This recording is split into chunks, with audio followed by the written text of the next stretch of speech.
नमस्कार दोस्तों, स्वागत है आपका आज के मुख्य समाचार में, जिसमें सबसे पहली बड़ी खबर में जिक्र होगा बिहार के विधानसभा चुनाव का, जहां पर बिहार में पूर्ण बहुमत से बनेगी कांग्रेस आरजेडी महागठबंधन की सरकार। जी हां दोस्तों, बेहद बड़ी खबर निकल के आ रही है। इसी के साथ दूसरी बड़ी खबर में आपको बताएंगे कि बिहार विधानसभा चुनाव से पहले किसानों के लिए कांग्रेस ने किया बड़ा वादा। और तीसरी बड़ी खबर में बताएंगे कि कोर्ट में शपथ पत्र देकर बोले पप्पू यादव कि 3 साल में अगर वादा नहीं पूरा किया तो इस्तीफा दे दूंगा। जी हाँ दोस्तों, बिहार चुनाव से बेहद बड़ी खबरें निकल के आ रही हैं। हर एक खबर के बारे में आपको बताएंगे, लेकिन उससे पहले आप अभी इस वीडियो को लाइक कीजिए और इस लाल बटन को दबा के इस चैनल को फ्री में सब्सक्राइब करके घंटी बजाइए और कमेंट में लिखिए जय हिंद। बिहार में पूर्ण बहुमत से विपक्षी गठबंधन की बनेगी सरकार, कांग्रेस। जी हां दोस्तों, अखिल भारतीय कांग्रेस कमेटी के सदस्य इंतखाब आलम ने कहा कि जुमलेबाजों को जनता सबक सिखाएगी और बिहार में पूर्ण बहुमत से विपक्षी गठबंधन की सरकार बनेगी। गुरुवार को उन्होंने कहा कि बिहार में कोरोना और बाढ़ की स्थिति काफी भयावह है। इस पर काबू पाने में बिहार सरकार पूरी तरह विफल रही है। रोजगार व उद्योग धंधे पूरी तरह से चौपट है। जुमलेबाज सरकार जनता के हित की बजाय चुनाव कराने पर तुली हुई है। कर्मचारियों को जबरन रिटायरमेंट देने का काला कानून लाया जा रहा है। नियोजित शिक्षकों के अधिकार का हनन कर चाइनीज वेतनमान, चाइनीज सेवा शर्त दे दिया गया। कोर्ट के दबाव में ईपीएफ दिया भी गया तो ग्रॉस सैलरी में कटौती कर ली गई। रसोइये के वेतन में 150 रुपए मामूली वृद्धि कर क्रूरता पूर्वक मजाक किया गया। 50 रुपए दिन पर आज के महंगाई के युग में रसोइया से विद्यालय में दिन भर काम कराना ईस्ट इंडिया कंपनी के क्रूर शासन का याद दिलाता है। किसानों को फसल का उचित मूल्य नहीं दिया गया। सभी वर्गों में डबल इंजन की सरकार के प्रति गुस्सा है। उन्होंने कहा कि कांग्रेस आगामी विधानसभा चुनाव को देखते हुए सभी तरह के अभियान की शुरुआत कर दी है। डिजिटल सदस्यता अभियान भी चलाया जा रहा है। इसके तहत अधिक से अधिक लोगों को जोड़ने की योजना है। उन्होंने कहा कि सूबे में बाढ़ से करोड़ों की फसल क्षति हुई है, जिससे किसान बर्बाद हो रहे हैं, लेकिन सरकार अभी तक किसानों के खाते में अनुदान की राशि नहीं भेज सकी है। पहले से ही नोटबंदी और जीएसटी से अर्थव्यवस्था चौपट है। रुख करते हैं अगली खबर की तरफ। बिहार विधानसभा चुनाव से पहले किसानों के लिए कांग्रेस ने किया बड़ा वादा। जी हां दोस्तों, बिहार में कांग्रेस समर्थित सरकार बनी तो किसानों के लिए न्यूनतम समर्थन मूल्य गारंटी कानून लाएंगे। यह बात गुरुवार को यहां कांग्रेस के राष्ट्रीय महासचिव रणदीप सिंह सुरजेवाला, बिहार प्रभारी शक्ति सिंह गोहिल और छत्तीसगढ़ के स्वास्थ्य मंत्री टीएस सिंहदेव ने कही। आरोप लगाया कि सरकार नए कानूनों की मदद से किसानों के खेत को चहेती कंपनियों के हाथों गिरवी रखना चाहती है। दावा किया गया कि बिहार में महागठबंधन के सभी साथी एकजुट हैं। सदाकत आश्रम में गुरुवार को प्रेस वार्ता में कांग्रेस नेताओं ने आरोप लगाया कि संसद में किसानों के हित की आवाज दबाई जा रही है और सड़क पर किसान पीटे जा रहे हैं। केंद्र के तीनों कानून में न्यूनतम समर्थन मूल्य यानी एमएसपी की चर्चा तक नहीं है। सरकार कहे कि किसानों को एमएसपी देना अनिवार्य है तथा उससे कम खरीद करने पर सरकार नुकसान की भरपाई करेगी और दोषी को सजा देगी। ऐसा प्रावधान कानून में हो जाए तो हम अपना आंदोलन वापस ले लेंगे। उन्होंने आरोप लगाया कि भाजपा जेडीयू कस्में किसान की खाते हैं व दोस्ती पूंजीपतियों से निभाते हैं। करोड़ों किसान मजदूर व 250 से अधिक किसान संगठन इस कानून के खिलाफ आवाज उठा रहे हैं, लेकिन सरकार सब ऐतराज दरकिनार कर देश को बरगला रही है। भाजपा और जेडीयू की सरकार ने बिहार में 2006 में एपीएमसी एक्ट खत्म कर अनाज मंडियों को खत्म कर दिया। आज बिहार के किसान बदहाल हैं। मोदी सरकार का दावा है कि नए कानून से किसान देश में कहीं भी अपना अनाज बेच सकेंगे। उन्हें बताना चाहिए कि इस कानून के पहले कौन कानून उन्हें ऐसा करने से रोकता था। कांग्रेस नेताओं ने कहा कि दरअसल सरकार की मंशा ही गरीब और किसान विरोधी है। वह जानती है कि अगर सरकारी खरीद और न्यूनतम समर्थन मूल्य दोनों खत्म हो जाए तो राशन की दुकान पर मिलने वाला गरीब के लिए अनाज अपने आप खत्म हो जाएगा। इस मौके पर प्रदेश अध्यक्ष मदन मोहन झा, विधायक दल के नेता सदानंद सिंह और अभियान समिति के अध्यक्ष अखिलेश सिंह भी थे। करते हैं अगली खबर की तरफ। कोर्ट में शपथ पत्र देकर बोले पप्पू यादव 3 साल में वादा पूरा नहीं किया तो इस्तीफा दूंगा। जी हां दोस्तों, बिहार में विधानसभा चुनाव होने वाले हैं। इसके पहले अलग अलग दलों के नेता अपने अपने वादे करने लगे हैं। कई नेताओं ने पिछले चुनाव में भी कुछ वादे किए थे, कुछ पूरे हुए, कुछ अभी भी बाकी हैं। इस बीच जन अधिकार पार्टी के अध्यक्ष पप्पू यादव ने ऐसा काम कर दिया जो हैरान करने वाला है। पप्पू यादव ने कोर्ट में शपथ पत्र देकर कहा है कि अगर 3 साल में अपने वादे पूरे नहीं किए तो अपने पद से इस्तीफा दे दूंगा। जाप के आला कमान पप्पू यादव ने मीडिया को बताया कि कोर्ट में दिए गए शपथ पत्र में उन्होंने लिखा है यदि पार्टी समय सीमा के अंदर अपने किए गए सभी वायदे को पूरा नहीं कर पाती है तो वे पद से इस्तीफा दे देंगे। उन्होंने अपने वायदों को पूरा करने के लिए 3 साल की समय सीमा तय की है। पप्पू यादव ने कहा कि बिहार की जनता उन नेताओं को सबक सिखाएगी जो चुनाव से पहले वादा तो करते हैं लेकिन उन्हें जीतने के बाद पूरा नहीं करते। उनकी जन अधिकार पार्टी इस बार पूरे दमखम से मैदान में उतरेगी। उन्होंने उम्मीद जताई है कि इस बार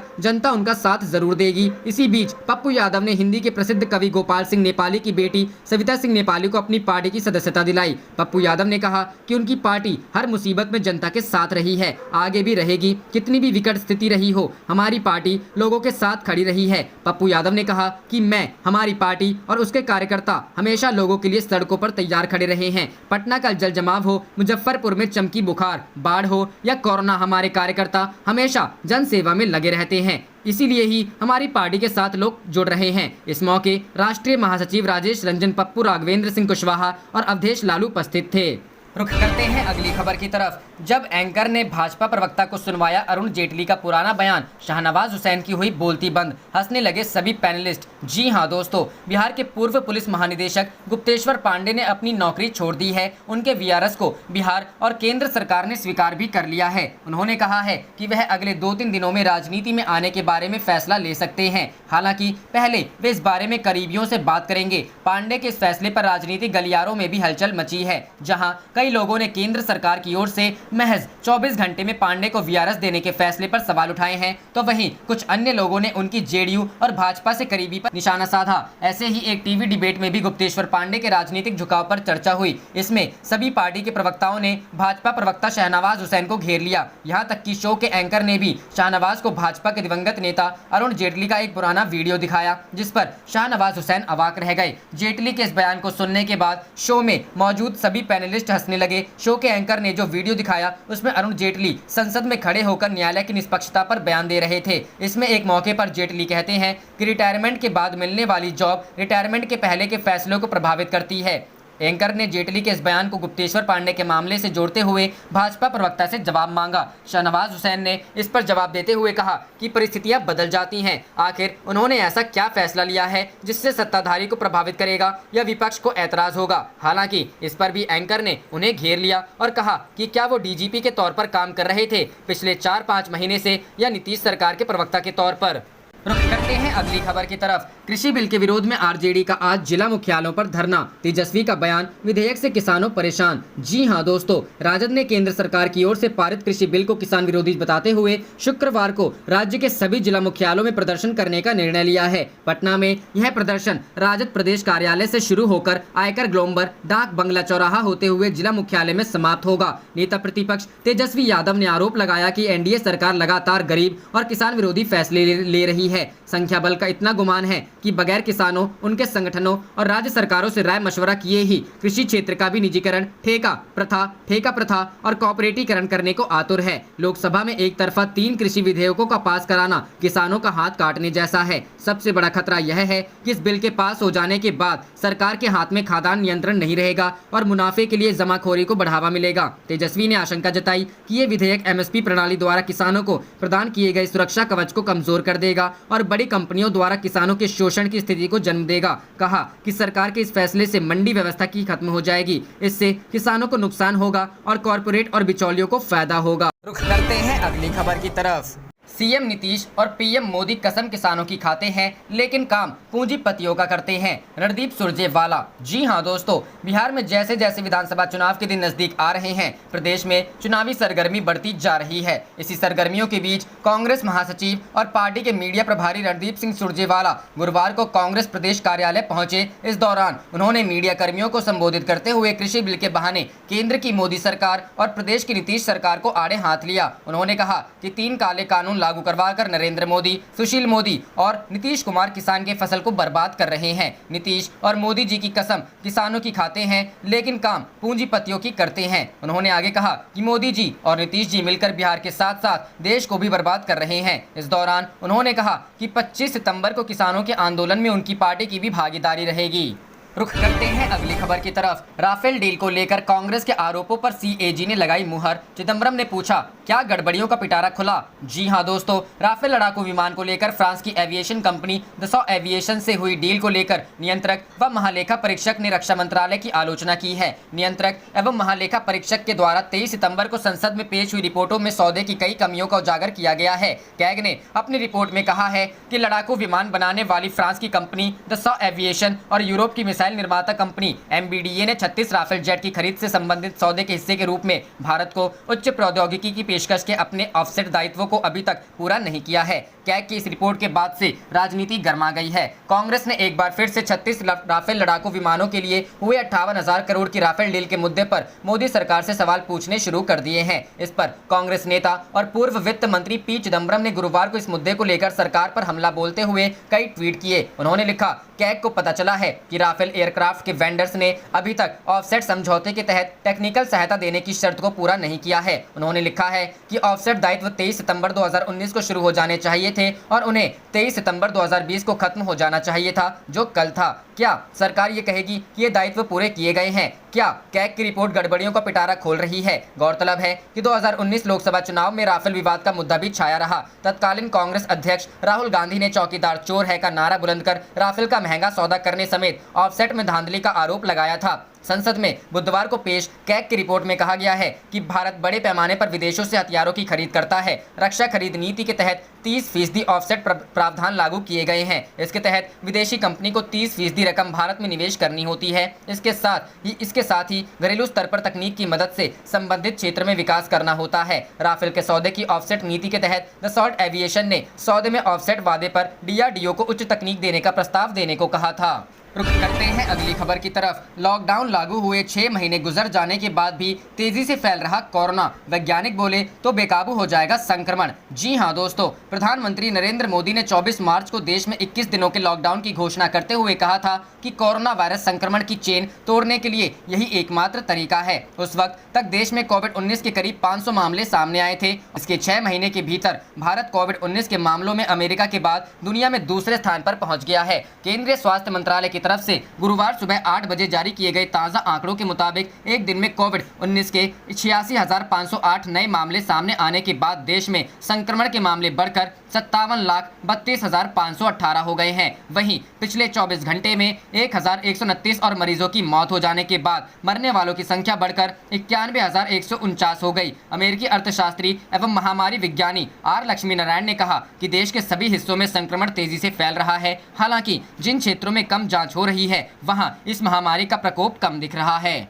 रुख करते हैं अगली खबर की तरफ। कृषि विधेयकों के खिलाफ 25 सितंबर को चक्का जाम। विपक्ष, किसानों ने की तैयारी, सरकार ने दागे सवाल। जी हां दोस्तों, संसद के दोनों सदनों से पारित हुए कृषि विधेयकों के खिलाफ विपक्षी पार्टियां एकजुट हो गई हैं और 25 सितंबर को बड़े स्तर पर विरोध प्रदर्शन की तैयारी है। पंजाब में किसान नेताओं ने कृषि विधेयकों के खिलाफ गुरुवार से ही 3 दिवसीय रेल रोको आंदोलन शुरू कर दिया। इसके मद्देनजर रेलवे ने कई ट्रेनों का परिचालन रोक दिया है। कुल 31 किसान संगठनों ने कृषि विधेयकों के खिलाफ 25 सितंबर को पंजाब में पूर्ण बंद का आह्वान किया है। इसके अलावा हरियाणा समेत देश के बाकी हिस्सों में भी विरोध प्रदर्शन की तैयारी है। कृषि विधेयकों के संसद के दोनों सदनों से पारित होने के बाद किसानों ने आशंका जताई है कि इन विधेयकों के जरिए न्यूनतम समर्थन मूल्य खत्म करने का रास्ता साफ हो जाएगा और वे बड़े पूंजीपतियों की दया पर निर्भर हो जाएंगे। दूसरी तरफ कांग्रेस समेत अन्य विपक्षी पार्टियां भी इस बिल के खिलाफ सरकार पर हमलावर हैं। कांग्रेस प्रवक्ता अभिषेक मनु सिंघवी ने कहा, सरकार बार बार कहती है कि वह किसानों के हित में ये विधेयक लाई है। अगर इनके जैसे किसानों के मित्र हो तो किसी दुश्मन की जरूरत नहीं है।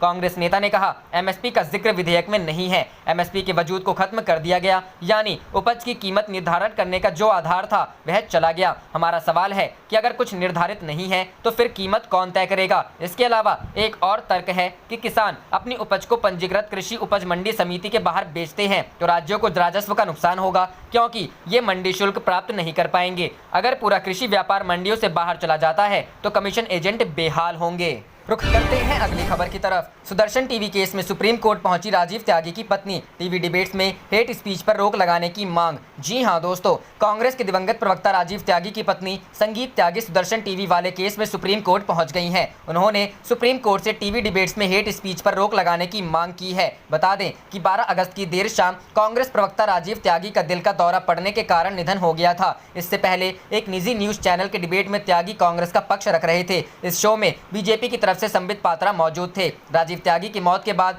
टीवी डिबेट को लेकर चर्चा उठी थी। कई लोगों ने टीवी डिबेट्स के मौजूदा तरीके पर नाराजगी जाहिर करते हुए उसे बदलने की बात कही थी। इधर सुदर्शन टीवी कार्यक्रम बिंदास बोल भी चर्चा में है। फिलहाल शो का मामला सुप्रीम कोर्ट में है। इस कार्यक्रम के सामने आए प्रोमो में दावा किया गया है कि वह सरकारी सेवा में मुस्लिमों की घुसपैठ की साजिश का बड़ा खुलासा करेगा। गौरतलब है कि 15 सितंबर को उच्चतम न्यायालय ने अगले आदेश तक चैनल द्वारा बिंदास बोल के एपिसोड का प्रसारण करने पर रोक लगा दी थी। न्यायालय ने कहा कि प्रथम दृष्टया लगता है कि कार्यक्रम के प्रसारण का उद्देश्य मुस्लिम समुदाय को बदनाम करना है। सुदर्शन न्यूज चैनल की ओर से निदेशक और संपादक सुरेश चौहान के जरिए दाखिल आवेदन में कहा, यह सम्मान पूर्वक बताया गया कि वर्तमान मामला जनता के विषय में सबसे महत्वपूर्ण मामलों में से एक है, क्योंकि भारत के संविधान के अनुच्छेद 19(1)(a) द्वारा संरक्षित प्रेस की स्वतंत्रता का प्रश्न इसमें शामिल है। रुख करते हैं अगली खबर की तरफ।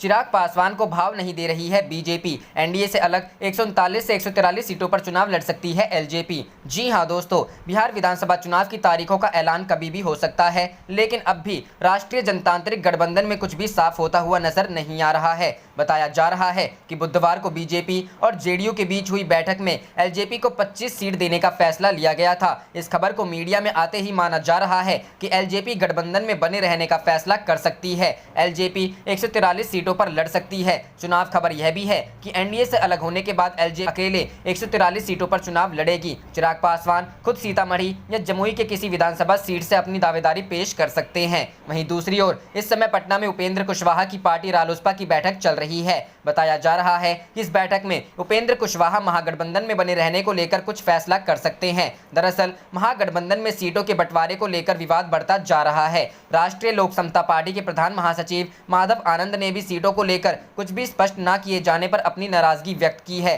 उन्होंने कहा, सीटों के बंटवारे को लेकर जल्द कोई हल नहीं निकलता तो राष्ट्रीय लोक समता पार्टी भविष्य में कोई भी फैसला ले सकती है। रुख करते हैं अगली खबर की तरफ। 2 मोदी और 1 बाबू ने बिहार को किया बर्बाद। जो किसानों का नहीं वह किसी काम का नहीं। जी हां दोस्तों, कांग्रेस के सीनियर नेता रणदीप सुरजेवाला ने बिहार के एनडीए नेताओं पर जमकर हमला किया। सुरजेवाला ने कहा कि पीएम मोदी और नीतीश कुमार कसम तो किसानों की खाते हैं, लेकिन फायदा बिचौलियों को पहुंचाते हैं। बिहार को पीएम मोदी, सुशील मोदी और नीतीश कुमार ने मिलकर बिहार बर्बाद कर दिया है। सुरजेवाला ने कहा कि कृषि बिल का विरोध करने पर किसानों को सड़क पर पीटा जा रहा है। संसद में सवाल उठाने पर आवाज को दबाया जा रहा है। किसान, खेत मजदूर और दुकानदारों की बुलंद आवाज को बहुमत से पीएम मोदी और नीतीश कुमार गुंडागर्दी कर दबा नहीं सकते हैं। सुरजेवाला ने कहा कि 62 करोड़ किसान विरोध कर रहे हैं और पीएम मोदी कह रहे हैं कि सब चंगा है। पीएम मोदी और नीतीश कुमार देश को बरगला रहे हैं। देश में कोरोना, सीमा पर चीन और खेती पर पीएम मोदी और नीतीश हमलावर हैं। 2006 में नीतीश कुमार ने खेती का सत्यानाश करने के लिए शुरू किया था। इस घुन ने पूरे देश को डस लिया है। पीएम नरेंद्र मोदी ने कभी खेती नहीं की है, उनको किसानों का दर्द क्या पता रहेगा। केंद्रीय कृषि मंत्री के नरेंद्र सिंह तोमर के पास खेत नहीं है। रक्षा मंत्री राजनाथ सिंह और गृह मंत्री खेती नहीं करते हैं, उनको क्या पता है किसानों का दर्द क्या होता है। मैं खेती करता हूं, मुझे पता है कि बिहार से सस्ते में अनाज खरीदकर बिचौलियों दूसरे राज्यों में अधिक रेट पर ले जाकर बेचते हैं। रुख करते हैं अगली खबर की तरफ। बिहार विधानसभा चुनाव, ऑनलाइन बनाए जा रहे फर्जी वोटर आई कार्ड, आयोग ने दिए जांच के आदेश। जी हां दोस्तों, बिहार विधानसभा चुनाव की घोषणा से ठीक पहले पूरे देश में फर्जी एपिक बनाने का खेल का भंडाफोड़ हुआ है। इस जालसाजी को कैफे के अलावा वेबसाइट व यूट्यूब के जरिए ऑनलाइन चलाया जा रहा है। कर्नाटक के बेल्लारी में मामला पकड़ में आने के बाद हुई जांच में देश भर में इस जालसाजी का पता चला है। चुनाव आयोग ने सभी राज्यों को इसकी जांच करने और कठोर कार्रवाई के आदेश दिए हैं। चुनाव आयोग के निर्देश पर बिहार के भी प्रत्येक जिले में इसकी सघन जांच शुरू हो गई है। चुनाव आयोग के सचिव अजय कुमार ने सभी राज्यों को इसकी जांच का आदेश दिया है। कर्नाटक सीईओ ने ही चुनाव आयोग से पूरे देश में इसकी जांच कराने की अनुशंसा की है। अपनी अनुशंसा में उन्होंने कहा है कि उपायुक्त व पुलिस जांच में यह बात सामने आई है कि बेल्लारी के एक कैफे में फर्जी मतदाता पहचान पत्र बनाया जा रहा था। कैफे की जांच में यह बात सामने आई कि इस जालसाजी को ऑनलाइन भी चलाया जा रहा है। इसकी पुष्टि के लिए जब वेबसाइट व यूट्यूब को खंगाला गया तो इस तरह की दर्जनों लिंक मिले, जहां निर्धारित राशि लेकर फर्जी इपिक बनाने का काम हो रहा था। पूरे देश में इसका जाल फैला देख कर्नाटक सीईओ ने चुनाव आयोग से पूरे देश में मामले की जांच की अनुशंसा की और कहा कि फर्जी इपिक के इस खेल से देश की सुरक्षा व चुनाव प्रक्रिया को खतरा है। फर्जी इपिक पर निर्वाचन अधिकारी का जाली हस्ताक्षर। जांच में पता चला कि फर्जी इपिक पर निर्वाचन अधिकारी का हस्ताक्षर जाली है। इसके बाद जांच में पता चला कि वह सेंटर वेबसाइट पर भी दर्ज है और वेबसाइट के जरिए वह इपिक बनाने का ऑर्डर भी ऑनलाइन शुल्क वसूली के बाद लेता है। आगे जांच में पता चला कि यूट्यूब पर इस तरह के करीब आधा दर्जन लिंक हैं जो देश के अलग अलग हिस्सों में इपिक बनाने का काम करते हैं। इसके बाद अधिकारियों ने गूगल में प्रिंट पोर्टल टाइप कर जांच की तो पता चला कि पूरे देश में इस तरह की वेबसाइट का जाल बिछा है जो इपिक तैयार कर ग्राहकों को देते हैं। रुक करते हैं अगली खबर की तरफ। इलाहाबाद हाईकोर्ट का नाम बदलकर प्रयागराज हाईकोर्ट नाम रखने की याचिका खारिज। जी हां दोस्तों, इलाहाबाद हाईकोर्ट का नाम बदलकर प्रयागराज हाईकोर्ट रखने की मांग वाली एक जनहित याचिका को खारिज कर दिया गया है। याचिका को खारिज करते हुए हाईकोर्ट की लखनऊ बेंच ने टिप्पणी की कि उक्त जनहित याचिका मात्र पब्लिसिटी के लिए दाखिल की गई है। यह आदेश न्यायमूर्ति पंकज कुमार जायसवाल और न्यायमूर्ति DK सिंह ने स्थानीय अधिवक्ता अशोक पांडे की याचिका पर दिया। याचिका में कहा गया था कि 16 अक्टूबर 2018 को राज्य सरकार ने इलाहाबाद जिले का नाम बदलकर प्रयागराज कर दिया है। इस अनुसार इलाहाबाद हाईकोर्ट का नाम भी बदला जाना चाहिए। हालांकि न्यायालय ने अपने आदेश में कहा कि संवैधानिक व्यवस्था के तहत हाईकोर्ट का नाम विधायिका के अधिकार क्षेत्र का विषय है। न्यायालय ने यह भी टिप्पणी की कि हम याची पर हर्जाना लगाने से खुद को रोक रहे हैं क्योंकि वह इस न्यायालय का एक कार्यरत अधिवक्ता है। आप देख रहे थे आपका अपना चैनल जय हिंद जय भारत।